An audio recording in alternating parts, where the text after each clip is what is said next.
मुफ्ती साहब एहराम जे मसाइल में असां ॿुधूं था उलमा सवरनि खां त मीकात खां एहराम ॿधणु खपे या मीकात माण्हू बग़ैर एहराम जे क्रॉस न करे। त मीकात छा आहे ऐं केतिरियूं मीकातूं आहिनि ऐं इन जे मुतालिक़ छा ज़रूरी तफ़सील आहे, इन मुतालिक़ कुझु असांखे आगाह कयो। बिस्मिल्लाहिर्रहमानिर्रहीम। मीकात जेको आहे न अरबी लफ़्ज़ आहे, इन जी माना आहे ॿुधायल हंधि, मुक़ररु थियल जाइ। त मीकात यानी जिथां शरीयत जे मुताबिक़ एहराम ॿधणु हाजी के या उम्रे करण वारे के लाज़िम हूंदो आहे, उहे जेके जॻहियूं मुक़ररु थियल आहिनि, हदूं मुक़ररु थियल आहिनि, उन्हनि खे मीकात चइबो आहे। हाणे जेको मीकात आहे उन जूं टे कैटेगरियूं थियूं थी वञनि। आफ़ाकी जी मीकात, आफ़ाकी जो मतिलबु आहे त जेके माण्हू अरब शरीफ़ में मीकात खां ॿाहिरि था रहनि, जीअं दमाम वारा थी विया, रियाज़ वारा थी विया, या ॿियनि शहरनि जा जेके मीकात, या अरब शरीफ़ खां ई ॿाहिरि था रहनि, जीअं पाकिस्तान वारा थी विया, हिंद वारा थी विया, यूरोप अमरीका वारा थी विया।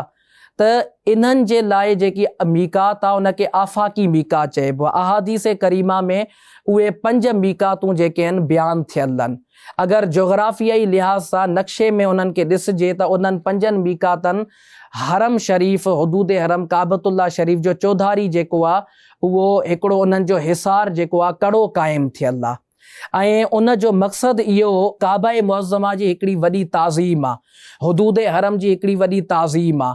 त जेको बि शख़्स काबा शरीफ़ ॾांहुं वञे थो, हुदूद हरम में दाख़िल थिए थो, त उन ताज़ीम जी तौर ते मुक़ररु थियो त उतां एहराम ॿधी करे वञे। त उहे 5 मीकातूं आहिनि। हिकिड़ी मीकात यलमलम जी मीकात आहे, हिकिड़ी मीकात ज़ाते इर्क आहे, जीअं मदीने शरीफ़ वारनि जी मीकात ज़ुल हुलैफ़ा आहे, हिकिड़ी मीकात जोफ़ा आहे, ऐं हिकिड़ी मीकात कर्नुल मनाज़िल आहे जेकी ताइफ़ वारनि लाइ थींदी आहे। त जोग्राफियाई लिहाज़ सां अगरि ॾिसिजे त इहे मके शरीफ़ जे चइनी पासे इहे मीकातूं आहिनि। जेको बि उतां गुज़रंदो त उहो इन्हनि मीकातुनि खां एहराम ॿधंदो। इहो पहिरियों स्टेप थी वियो। ऐं आम तौर ते जॾहिं मीकात चइबो आहे त इहा ई मीकात मुराद हूंदी आहे। ऐं इन जो हुकुम इहो आहे त जेको शख़्स मीकात जे ॿाहिरों अचे थो, चाहे उहो कंहिं बि मक़सद लाइ अचे, जॾहिं उहो मके शरीफ़ वञी रहियो आहे त उन ते इहो वाजिबु हूंदो आहे, ज़रूरी हूंदो आहे त उहो मीकात खां एहराम ॿधी करे वञे। अगरि बग़ैर एहराम जे गुज़रंदो त उन ते हज या उम्रो हिकिड़ी इबादत लाज़िम थी वेंदी, ऐं उन ते दम बि लाज़िम थी वेंदो, हिकु ॿकरी या ॿकरी दम में ॾियणु, कफ़ारे में ॾियणु बि लाज़िम थी वेंदो। इहा थी मीकात जी हिकिड़ी वॾी कैटेगरी जंहिंखे आमतौर चइबो आहे। पर सिर्फ़ु इहा मीकात न आहे, हिकिड़ी मीकात आहे हिल वारनि जी मीकात, यानी जेके माण्हू हरम जी हद खां ॿाहिरि था रहनि ऐं मीकात जे अंदरि था रहनि, जीअं जदे वारा थी विया, या खुलैस हिकिड़ो मक़ाम आहे, उहे थी विया। त उन्हनि जी जेकी मीकात आहे हिल आहे, मतिलबु इहो आहे त उन्हनि खे अगरि हज जो एहराम ॿधणो आहे त उहे उन ई जाइ तां हिल खां ॿधंदा। अगरि उन्हनि खे उम्रे जो एहराम ॿधणो आहे त उहे बि जेको आहे हिल खां ई ॿधंदा।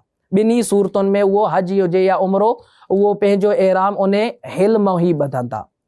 3 नंबर ते अचनि था मके शरीफ़ वारा, यानी हुदूद हरम वारा, जेके हरम जी हुदूद में था रहनि। यादि रखो त जेके हरम जो हुदूद आहिनि उहे उतां जे इंतिज़ामिया जे तरफ़ां मुक़ररु थियल आहिनि। हर जाइ ते पिलर लॻल आहिनि, निहायतु हद्दिल हरम, बिदायतु हद्दिल हरम, हिते हरम जी हद स्टार्ट थी थिए, शुरू थी थिए, हिते हद ख़तम थी थिए, इहे उते लिखियल आहिनि। उन्हनि खां ॿाहिरि वारो इलाइक़ो हरम खां ॿाहिरि आहे, उन जो जेको अंदरियों इलाइक़ो आहे उहो हरम में आहे। त जेके हरम वारा आहिनि, जेके मके में रहनि था, हुदूद हरम में आहिनि, उन्हनि जी मीकात इहो आहे त अगरि उहे उम्रे जो एहराम ॿधंदा त उन्हनि खे हरम खां ॿाहिरि वञिणो पवंदो। हरम खां ॿाहिरि जेकी सभिनि खां वेझी मीकात आहे मके वारनि लाइ, उहा मस्जिद आयशा आहे या जैराना बि आहे।